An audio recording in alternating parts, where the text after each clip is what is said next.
దేవుడు ఈ లోకములో మనందరికీ దేవుని ముందు పెట్టాడు, యేసుక్రీస్తుని ముందు పెట్టాడు. మనుష్య కుమారుడు ఆయన యందే నిత్య జీవము కలదు, ఆయన యందే పాప క్షమాపణ దొరుకును, ఆయన యందు నిరీక్షణ గలవారై మీరు ఈ లోకములో మీ కుటుంబము మీ తరతరములో క్రీస్తు యందు విశ్వాసం ఉంచి ముందుకు సాగి వెళ్ళినట్లయితే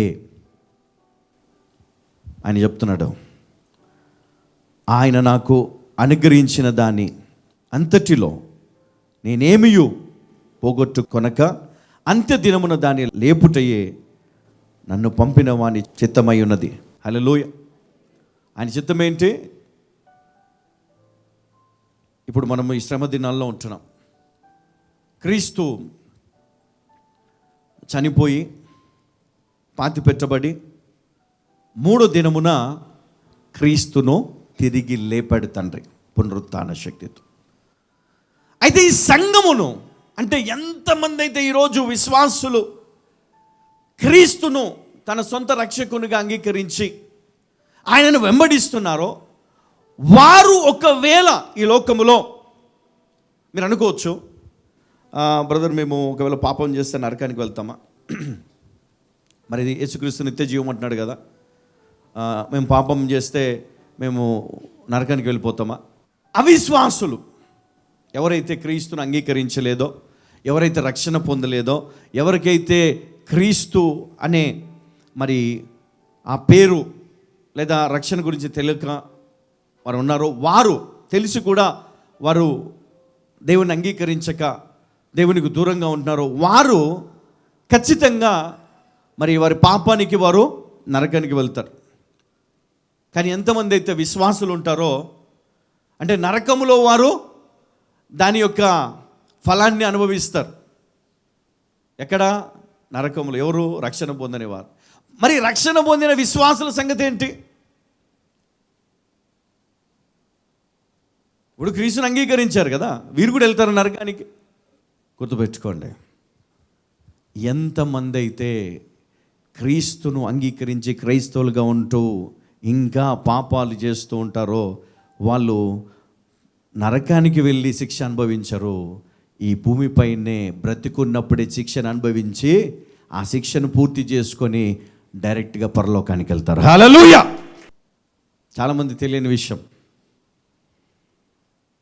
విశ్వాసులు ఆ కష్టాన్నంతా భూమి మీద అనుభవించిన తర్వాతే ఆ పాపాన్ని ఒప్పుకుంటే ఈ భూమిపైన ఆ శాపము లేకుండా దేవుడు నిన్ను ఏం చేస్తాడు?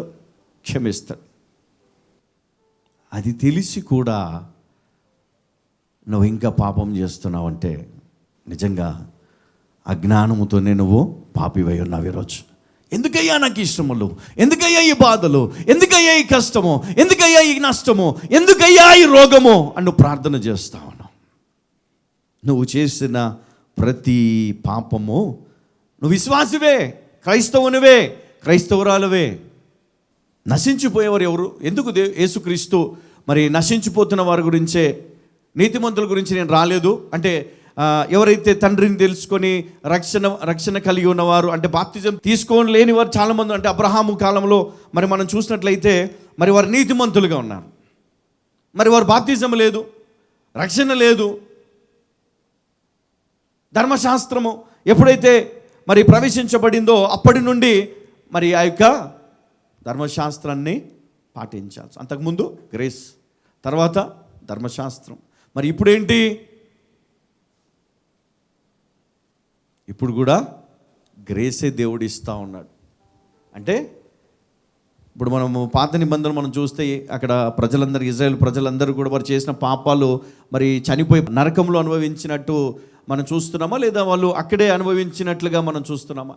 వారి పాపాలకు, వారు చేసిన తప్పులకు శిక్ష ఎక్కడ అనుభవించారు? అక్కడే, భూమి మీదనే. వారు తప్పును గ్రహించి ప్రవక్తను పంపిస్తాడు దేవుడు అక్కడికి. వారు ప్రార్థన చేస్తారు, ఉపవాస ప్రార్థనలు చేస్తారు, దేవుని వేడుకుంటారు. అప్పుడు దేవుడు వారిని ఏం చేస్తాడు? మళ్ళీ క్షమిస్తాడు. వారు ఎన్ని పాపాలు చేసి ఎంత చేసినా ఎన్నిసార్లు దేవుణ్ణి అడుగుతారో అన్నిసార్లు దేవుడు క్షమిస్తూనే ఉంటాడు. వారిలో పశ్చాత్తాపం ఉండాలి. నేను తప్పు చేస్తున్నానని వారు గ్రహించగలగాలి. లేదు తెలిసి కూడా దేవుడు చూసుకుంటే దేవుడు చేస్తారు ఏం కాదులే అని చెప్పి కొంతమంది అనుకుంటారు. అట్లాంటి వాళ్ళకు ఇక్కడే అన్ని స్టార్స్ కనబడతాయి. నువ్వేం చేసినా నష్టమే, నువ్వేం చేసినా నష్టమే, ఏది చేసినా పోతూనే ఉంటుంది. ఎన్ని డబ్బులు పెడితే అన్ని పోతూనే ఉంటాయి.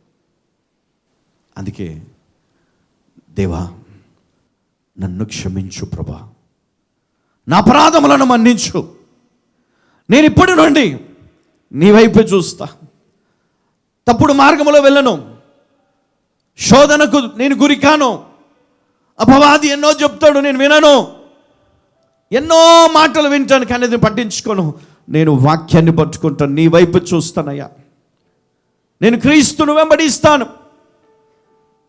ఆయన బోధలను నేను వెంబడిస్తాను. ఇక మీదట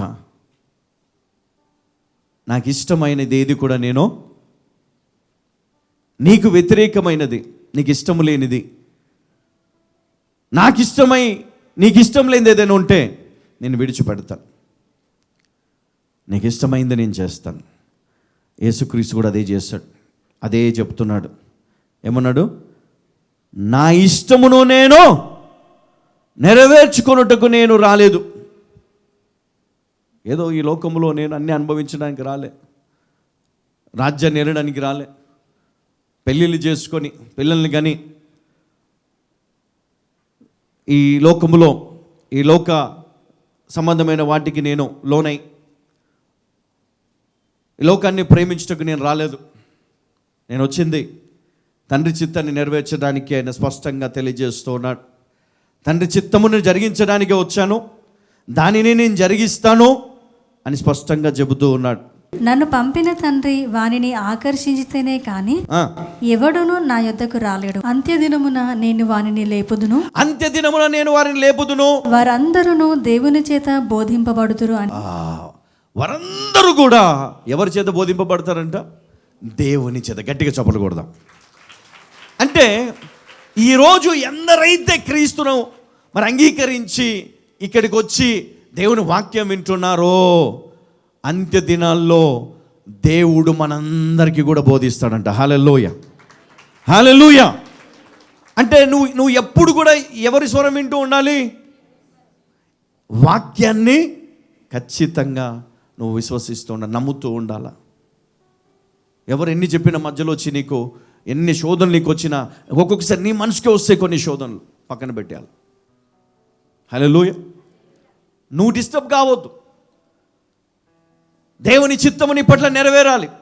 ఆయన ఆకర్షించితేనే కానీ నువ్వు ఇక్కడికి రాలేదన్న సత్యాన్ని నువ్వు విశ్వసించాలి. ఆయన పంపితే కానీ నువ్వు రాలేదన్నటువంటి సత్యాన్ని నువ్వు గ్రహించాలి. ఇక్కడ దాకా వచ్చి చాలామంది చాలా డిస్టర్బ్ అవుతూ ఉంటారు. ఎందుకమ్మా? డిస్టర్బ్ కావద్దు దయచేసి. ఈ విషయమై చాలామంది అభ్యంతరపడ్డారు. ఎందుకు అంటే మరి ఈయనేమన్నాడు? విశ్వసించువాడని నిత్య జీవము గలవాడు అన్నాడు, జీవాహారము నేనే అన్నాడు. చూడండి 47, 48, 49. మీ పితరులు అరణ్యములో మన్నాను తిన్నను చనిపోయిరి, దీనిని తినువాడు చావకుండునట్లు పరలోకము నుండి దిగి వచ్చిన ఆహారం ఇదే. ఎవరంటే ఆయన యేసు కదా. ఆ రోజు మరి ఆ మన్నాను తిన్నవాళ్ళు చనిపోయారు లేదా? కానీ క్రీస్తును భుజించిన వాడు, అంటే ఆ జీవాహారమును భుజించిన వాడు ఎన్నటికీ చావడు. హల్లెలూయా, హల్లెలూయా.